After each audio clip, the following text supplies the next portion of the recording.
신앙 고백하심으로 4월 5일 새벽 예배를 시작하도록 하겠습니다.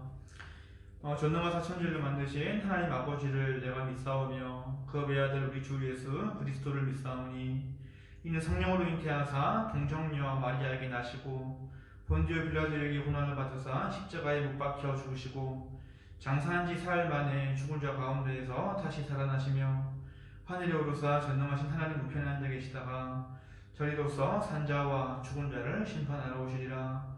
성령을 믿사오며 거룩한 공예와 성도가 서로 교통하는 것과 죄를 사하여 주시는 것과 몸이 다시 사는 것과 영원히 사는 것을 믿사옵나이다. 아멘.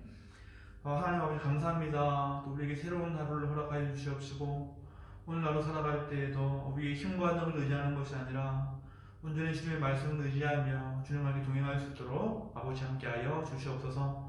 이 모든 말씀 살아계신 예수님의 이름으로 기도드렸습니다. 아멘. 오늘 새벽에 함께 나눌 말씀은 누가복음 6장 31절에서 36절 말씀입니다. 제가 말씀을 봉독해 드리도록 하겠습니다. 남에게 대접을 받고자 하는 대로 너희도 남을 대접하라. 너희가 만일 너희를 사랑하는 자만을 사랑하면 칭찬받을 것이 무엇이냐? 죄인들도 사랑하는 자를 사랑하느니라. 너희가 만일 선대하는 자만을 선대하면 칭찬받을 것이 무엇이냐? 죄인들도 이렇게 하느니라. 너희가 받기를 바라고 사람들에게 구워주면 칭찬받을 것이 무엇이냐? 죄인들도 그만큼 받고자 하여 죄인에게 구워주느니라. 오직 너희는 원수를 사랑하고 선대하며 아무것도 바라지 말고 구워주라. 그리하면 너희의 상이 클 것이요 또 지극히 높으신 이의 아들이 되리니 그는 은혜를 모르는 자와 악한 자에게도 인자하시니라. 너희 아버지의 자비로우신 같이 너희도 자비로운 자가 되라. 아멘. 남에게 대접을 받고자 하는 대로 너희도 남을 대접하는 자가 되라. 오늘 예수님께서 하시고 계시는 말씀은 믿지 않는 사람들도 너무나도 잘 알고 있는 황금률이라고 불리는 말씀이기도 합니다. 오늘 말씀을 마주하면서 원수를 사랑하는 것도 힘든데 예수님이 왜 계속해서 우리에게 무리한 명령을 하시는 것인가 라는 불편한 마음이 우리는 생길 수도 있을 것입니다. 그런데 예수님이 이러한 말씀을 하시는 이유가 분명히 있겠죠. 바로 그리스도인들, 즉 예수 그리스도의 십자가 사건을 경험했고 그 사랑과 은혜가 얼마나 큰지 알게 된 자들은 분명히 죄인들과 구분되는 의인들의 모습을 가지고 있기 때문입니다. 여기서 의인이라 함은 아무런 죄도 짓지 않고 살아가는 사람들을 의미하는 것이 아니겠죠. 죄를 짓고 살아가긴 하지만 예수 그리스도를 믿는 사람들, 하나님께로 방향을 돌린 삶을 살아가는 자들을 바로 의인이라고 부르기 때문입니다. 죄성이 남아있지만 계속해서 예수님을 닮아가려고 하는 모습들을 보여주는 사람들을 바로 의인이라고 부르는 것입니다. 그런데 우리는 너무나도 잘 알고 있죠. 그러한 의인의 증거가 내 확신만으로 이루어지지 않는다는 것을 우리는 잘 알고 있습니다. 또 내 증거적인 겉모습으로 이루어지는 것이 아님을 또 우리는 잘 알고 있다는 것이죠. 예수님은 죄인과 구분된 의인의 모습이 분명히 있다는 것을 황금률의 말씀을 통해서 가르쳐주고자 하셨던 것이었습니다. 예수님이 하신 오늘의 말씀을 한번 잘 살펴보면 우리는 분명한 구분을 발견할 수 있게 됩니다.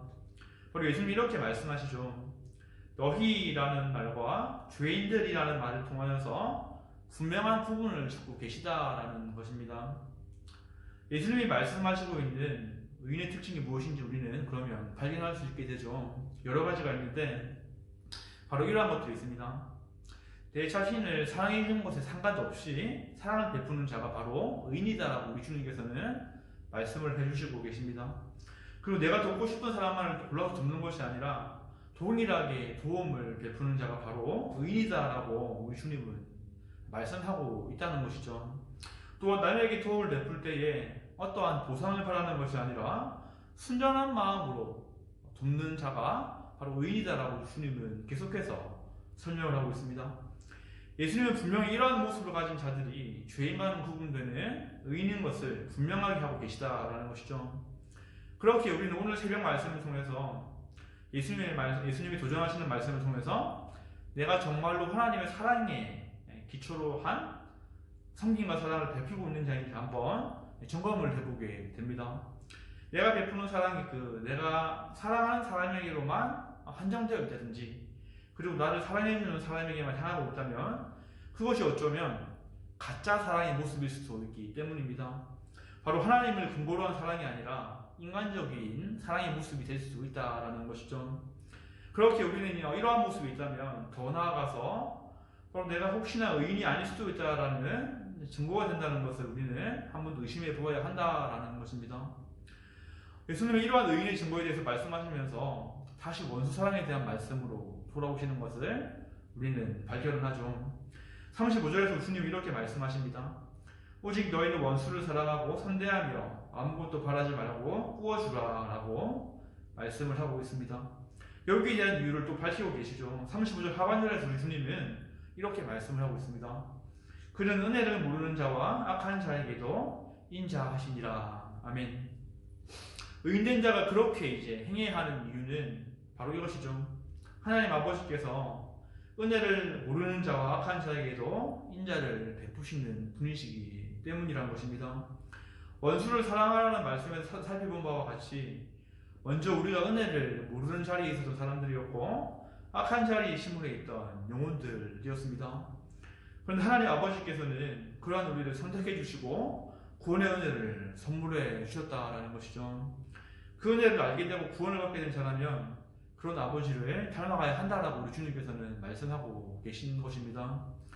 그래서 내가 사랑하는 사람만을 사랑하지 않게 된다라는 것이죠. 또한 나를 사랑해주는 사람만을 사랑하지 않게 되는 모습을 우리는 갖추어 나가게 된다는 것입니다.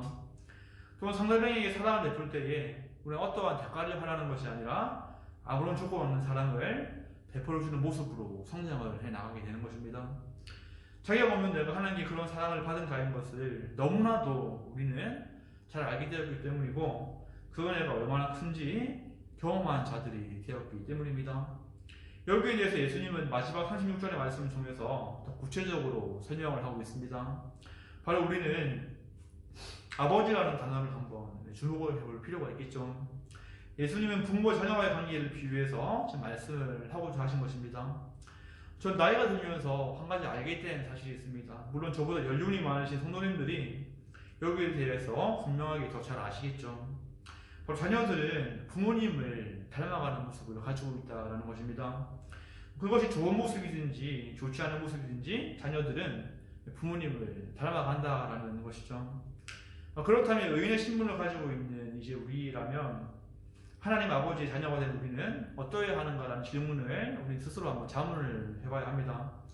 바로 하나님 아버지를 닮아가는 것이 그리스도인으로서 정상적인 모습이기 때문이겠죠.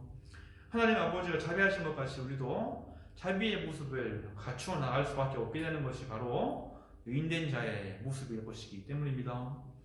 그런데 너무나도 안타까운 사실이 있습니다. 바로 남에게 대접을 받고자 하는 대로 너희도 나를 대접하라라는 주님의 그 대명제가 점점 사라져가는 시대를 우리는 살아가고 있기 때문입니다. 말세의 징조가 드러나고 있는 시간 가운데 우리는 살아가고 있다라는 것이죠. 그렇게 약한 세상은 우리에게 사랑을 베풀 때에 마치 손해를 보는 것 같이 느껴지게 계속해서 만드는 것입니다. 계속해서 우리를 속이려고 한다라는 것이죠. 하지만 예수님은 말씀을 통해서 우리에게 분명한 약속을 해주시고 계십니다. 그리하면 너희의 성이 클 것이다.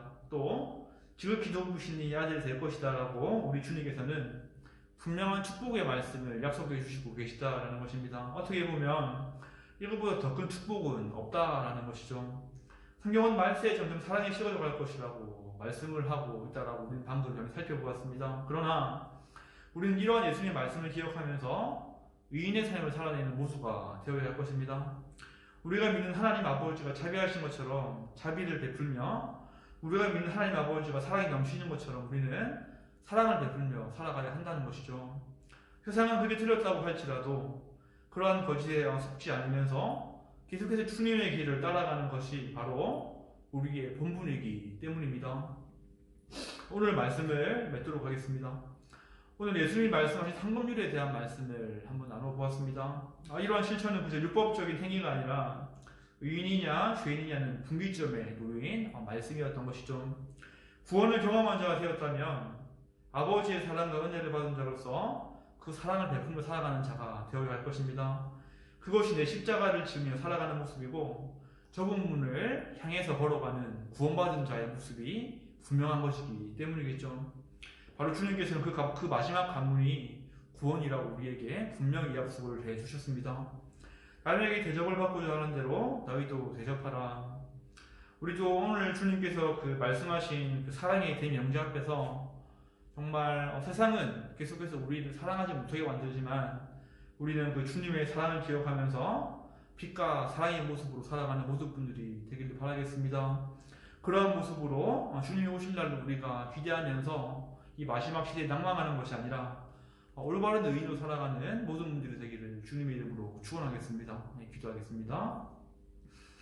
주님 감사합니다. 오늘은 주님의 말씀을 통하여서 황금률에 대한 말씀을 나누어 보았습니다. 정말 우리가 사랑하는 이유가 우리의 행위를 위한 것이 아니라 정말 율법을 지키기 위한 것이 아니라 구원받은 자의 모습으로 사랑을 베풀 수 있도록 하여 주시옵시고 정말 그 아버지의 사랑이 얼마나 큰지 경험했기 때문에 베풀 수 있는 사랑이 될 수 있도록 아버지께서 함께 하여 주시옵소서.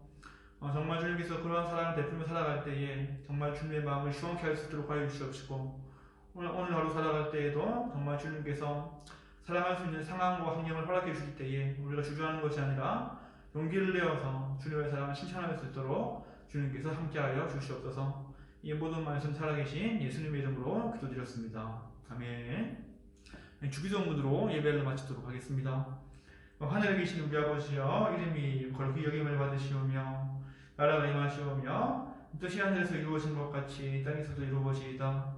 오늘 우리에게 일용할 양식을 주시옵고 우리가 우리에게 죄진 자를 사하여 준 것 같이 우리의 죄를 사하여 주시옵고 우리를 시험에 들게 하지 마시옵고 다만 악에서 구하시옵소서. 나라와 권세와 영광이 아버지께 영원히 있사옵나이다. 아멘.